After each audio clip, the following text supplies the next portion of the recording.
A censura literaria foi un dos elementos de represión para controlar que todo o que se publicaba seguía os canos éticos e estéticos do réxime franquista. Se publicar xa era complicado, facelo en galego aínda era moito máis, e a pegada das tesoiras quedou reflectida en toda clase de publicacións. A exposición Editar en galego baixo a censura franquista recolle a multitude de obras creadas e as historias que hai detrás de cada unha delas. O comisario desta mostra é o profesor da Universidade de Vigo, Xosé Manuel da Silva. Moi bons días, hoxe está connosco. O galego, ou empregar o galego nun texto, era motivo de censura? En principio non.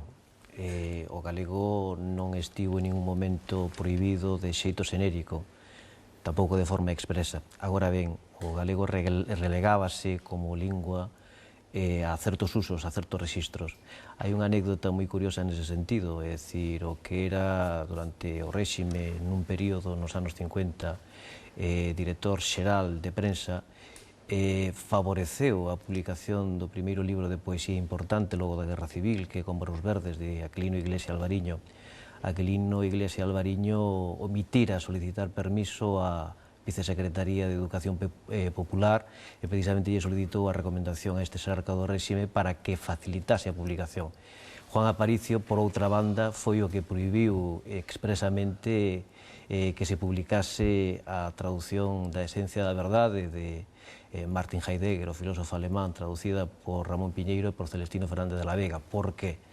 Porque se o galego podía ser empregado para o xénero poético, alén de outros usos, non podía ser empregado como lingua para un ensaio tan sisudo, tan rigoroso, como era este de Martin Heidegger. Ramón Piñeiro, que estaba a facer coa publicación dese ensaio precisamente, era desbaratar, esnaquizar o presuízo sociolóxico que se botaba en riba do galego, segundo o cal o galego era unha lingua apta, mesmo moi apta para determinados usos, pero non para todos os usos, é dicir, o que facía o réxime era combatir a idea de que en galego se podía comunicar absolutamente todo.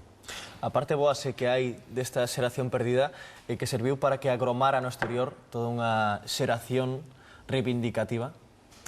Ben, o que sí é certo é que algúns libros que non puideron editarse daquela en Galicia sí que encontraron un espazo no exilio para sair á rúa. Que o que acontece? Que a recepción dos libros no exilio non era a mesma en absoluto que podían ter daquela en Galicia. Por outra parte, se eses libros querían ser importados, querían ser traídos a Galicia, tiñan que pasar polo mesmo control que os mesmos libros que se editaban aquí. Agora, é certo que libros que daquela non podían tirarse do prelo na nosa terra sí que saíron no exilio. Por exemplo, hai un caso emblemático que é a Asmorga de Blanco Amor. Outro caso menos coñecido, tal vez, que o de Asmorga de Blanco Amor, a obra completa de Cabanillas. A obra completa de Cabanillas quiso editarse a finais dos anos 50 en Galicia.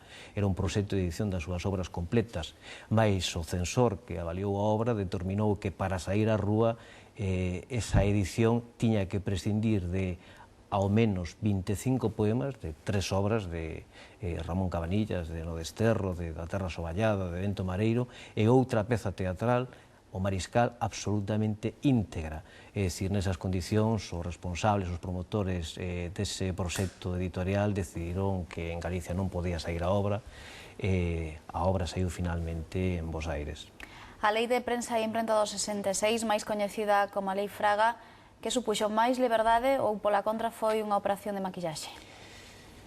Pois a valoración que está a facer en segundo lugar é tal vez a máis apropiada. Efectivamente, no que é a censura franquista hai dúas etapas fundamentais. Unha que vai desde a mesma Guerra Civil ata o ano 1966 e outra desde o ano 1966 ata a transición democrática.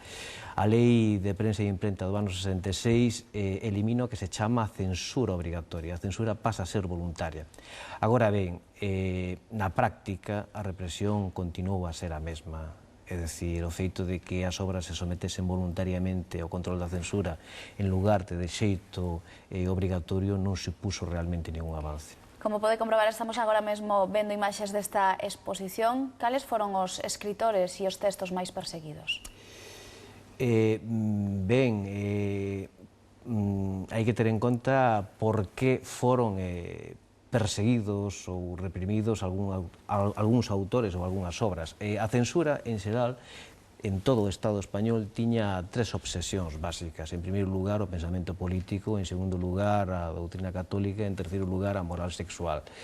Iso, a nosa cultura comparte-o coa cultura vasca, coa cultura catalá e coa cultura en castelán. Agora ben, hai unha obsesión da censura con respecto ao galego que é especificamente nosa. É o fomento desa idea do galego como lingua subalterna, como lingua marxinal, como lingua, era o que comentábamos antes, adecuada para algúns usos, mas non para outros. Obras reprimidas por razóns políticas, pois, por exemplo, Castelao, por exemplo, a Esmorga de Blancamor, por exemplo, Cabanillas, como comentábamos antes, por exemplo, Celso Emilio Ferreiro, aínda que non tanto como adoito se di. Obras reprimidas por razóns religiosas, hai un caso singular que é o de Curros Enríquez.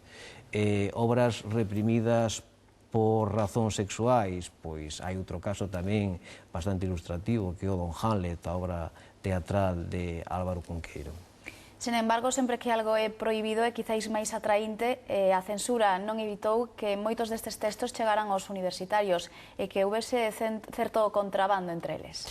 Sí, sobre todo a finais dos anos 60 e a principios dos anos 70. É dicir, esa opción que se tiña neste período, desde logo, era moito máis remota en plena década dos 40 ou na primeira metade dos anos 50. Como eran os censores galegos? En que se fixaban? Os censores, que por certo non eran nin 3 nin 4, é dicir, na Vicesecretaría de Educación Popular traballaban bastantes censores aos que se refería ao réxime de maneira eufemística como lectores. Ao principio tiñan mesmo unha certa dignidade cultural, intelectual.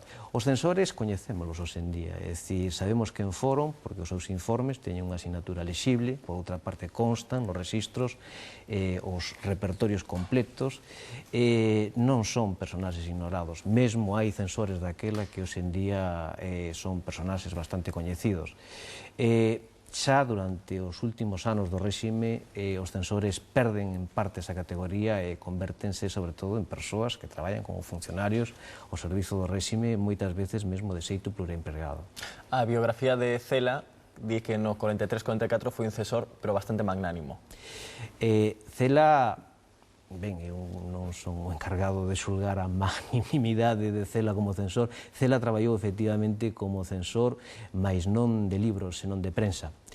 Na chamada Delegación Nacional de Prensa, realmente quen o promoveu para ese posto foi un personaxe do que antes falamos, Juan Aparicio, daquela delegado nacional de prensa e máis tarde director general de prensa, era o mesmo cargo. Hai películas que a censura, por exemplo, chegou ata cambiar a relación dos protagonistas de un matrimonio a irmáns para que se mantivera o decoro. Non sei se iso pasou tamén nalgún libro, se se chegou a eses extremos. Non hai casos tan pintorescos como os que se deron, por exemplo, no cinema, en absoluto. Os libros ás veces eran prohibidos totalmente, ás veces eran prohibidos parcialmente, mas non houve esas modificacións. O que sí é certo, debemos alientalo, é que hai algunhas obras que sí tiveron que modificar a súa redacción original para poder sair do prelo en Galicia. Un caso non moi coñecido de Xente ao lonxe, de Eduardo Blancamor. Fálase da Esmorga, deste escritor, a obra reprimida, por decirlo así, por antonomaxia, mas no caso de Xente ao lonxe é verdade que Eduardo Blancamor tivo que modificar a redacción inicial da obra para que a obra pudese precisamente pasar o control dos censores. E cales eran os castigos para aqueles que non respectaban esta lei da censura? Antes falábase precisamente da lei do 66, é dicir, antes do 66, como a censura era obrigatoria, iso daba lugar a que, ben, o editor se sentise eximido de calquera tipo de responsabilidade. Como a partir do 66 a censura é voluntaria, o editor o que fai é exporse, se non opta por someterse á fiscalización da censura, a recibir un castigo que, por outra parte, tiña responsabilidades penais. Pois dende aquí recomendamos esta exposición, Editar en galego baixo a ditadura franquista. Xosé Manuel da Silva, moitas grazas por vir. Agradecidos a vostedes.